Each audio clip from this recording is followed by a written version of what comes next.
Hi friend, good evening, नमस्कार। कैसे हो?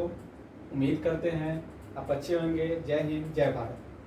तो हम लोगों ने पिछले 2 दिन से राजस्व व्यवस्था से संबंधित छोटे छोटे टॉपिक को देखा, जिसमें हम लोगों ने कल राष्ट्रपति की शक्ति के बारे में देखा कि राष्ट्रपति की जो शक्ति होता है उस शक्ति में से एक शक्ति के बारे में देखा।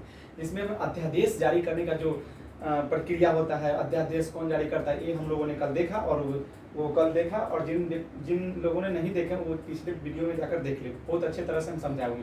उसी तरह आज हम लोग राष्ट्रपति को हटाने के बारे में समझेंगे कि राष्ट्रपति को कैसे हटाया जाता है, तो उसकी प्रक्रिया क्या होता है, प्रक्रिया में कौन कौन चीज समाहित होता है। इन सभी बारों के बारे में हम लोग आज विस्तार से चर्चा करेंगे।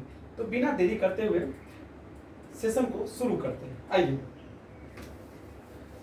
देखिए, राष्ट्रपति को कोई के हटाने का कोई ना कोई आधार तो होता होगा। आप ही को अगर मान के हम ही को फेल किया गया, कहीं भी फेल हो गए हैं, चाहे किसी भी परीक्षा में मान के फेल हो रहे हैं, तो कोई ना कोई आधार तो होगा। यानी कि आधार ये होगा कि आप मान के कि 70 नंबर पर मेरिट बना, तो 70 नंबर हम पार नहीं किए, तो वो आधार तो हो गया 70 नंबर। उसी प्रकार किसी मतलब कि राष्ट्रपति को भी हटाने का कोई आधार होगा, तो आधार को भी बारे में हम समझेंगे। उसके साथ आप लोग को तो पता होगा कि राष्ट्रपति भारत का प्रथम नागरिक होते हैं। और यह क्यों होते हैं, ये मतलब अधिकांश बच्चों को कंफ्यूजन होता है। तो आज से कंफ्यूजन दूर हो जाएगा कि भारत का वो प्रथम नागरिक इसलिए कहा जाता है क्योंकि जो राष्ट्रपति की जो जनगणना होती है, उस जनगणना की शुरुआत राष्ट्रपति के द्वारा ही राष्ट्रपति से ही किया जाता है। इसलिए उन्हें भारत के प्रथम व्यक्ति कहा जाता है। और एक आध फैक्ट है कि राष्ट्रपति के जो हटाने का जो हमारे संविधान में प्रावधान जो किया गया है वो अनुच्छेद 61 में किया गया है। और राष्ट्रपति के हटाने में जो शब्द का प्रयोग किया गया है वो महाभियोग है। और एक बात जान जाइए, महाभियोग का प्रयोग अन्य किसी को हटाने में नहीं किया जाता, सिर्फ राष्ट्रपति को ही हटाने में किया जाता है। किस लिए? क्योंकि राष्ट्रपति अन्य से अलग शपथ लेते हैं। राष्ट्रपति संविधान के प्रतिरक्षा के शपथ लेते हैं, और अन्य जो लेते हैं ये सबका शपथ नहीं लेते हैं। तो चलिए आज हटाते हैं। तो राष्ट्रपति के हटाने का आधार, राष्ट्रपति के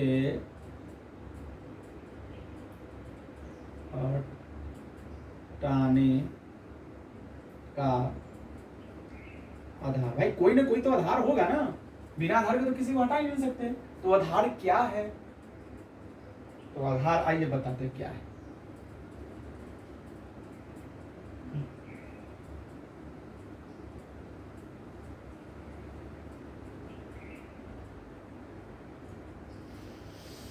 धन विधेयक, मान के लोकसभा राज्यसभा द्वारा धन विधेयक को तो लोकसभा में भी पारित किया जाता है। धन विधेयक लोकसभा पर धन विधेयक लाया गया, और धन विधेयक पर राष्ट्रपति के द्वारा सिग्नेचर नहीं किया गया, तो क्या समझा जाएगा? समझा जाएगा कि राष्ट्रपति जी ने संविधान के उल्लंघन किए हैं। तो क्या हो गया? धन विधेयक पर हस्ताक्षर। अगर राष्ट्रपति धन विधेयक पर हस्ताक्षर नहीं करते हैं तो समझा जाएगा कि वह संविधान का उल्लंघन कर दिए, बस। और यदि मंत्रिपरिषद के द्वारा किसी भी व्यक्ति को, किसी भी नागरिक को किसी भी राज्य के लिए राज्यपाल की नियुक्ति के लिए अगर कहा गया राष्ट्रपति को, अगर राष्ट्रपति जी उनका नियुक्ति नहीं करते हैं, तो यह समझा जाएगा कि संविधान का उल्लंघन है। फिर से सुन लीजिए, मान गए मंत्रिपरिषद है। मंत्रिपरिषद कौन है? जो जीते हुए दल है, माने बहुमत दल है।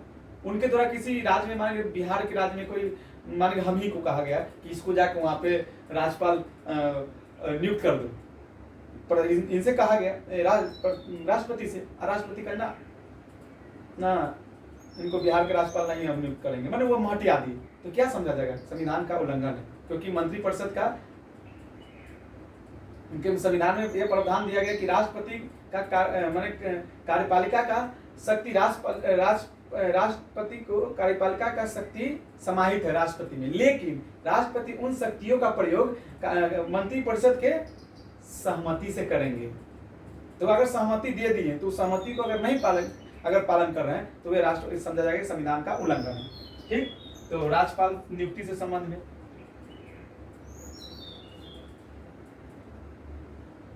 राज्यपाल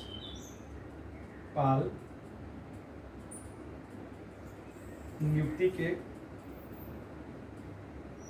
संदर्भ में दूसरा का बात क्या होगा? मान लीजिए कोई विधेयक है, साधारण विधेयक, और राष्ट्रपति के द्वारा दोनों सदनों के द्वारा पारित हो जाता है और राष्ट्रपति जी कहते ना हम ना करेंगे सिग्नेचर उग्नेचर, तो क्या समझा जाएगा? अपने संविधान का उल्लंघन कर रहे हैं, इसलिए आप पर महाभियोग चलाया जाएगा, राष्ट्रपति पर महाभियोग चलाया जाएगा। तो क्या होगा? दोनों सदनों द्वारा पारित विधेयक पर हस्ताक्षर। ये तो हो गया हटाने का प्रक्रिया कि हाँ अब आपने ये सब उल्लंघन कर दिए, इसमें से किसी एक में उल्लंघन किए और आपने आपको दोषी सिद्ध किया गया, आप दोषित हुए, अब आपको हटाया जाएगा। अब हटा दीजिए राष्ट्रपति को।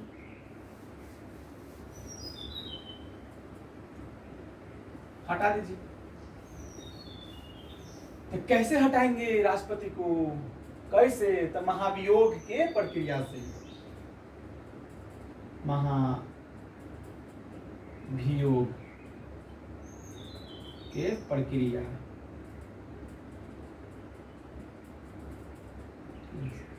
महाभियोग की प्रक्रिया किसी भी सदन से चलाया जा सकता है। ये नहीं है कि हाँ सिर्फ राज्यसभा से चलाया जाएगा चाहे लोकसभा से, यानी दोनों सदनों में से किसी सदन एक में से चलाया जाएगा। ठीक, महाभियोग चलाया जाएगा।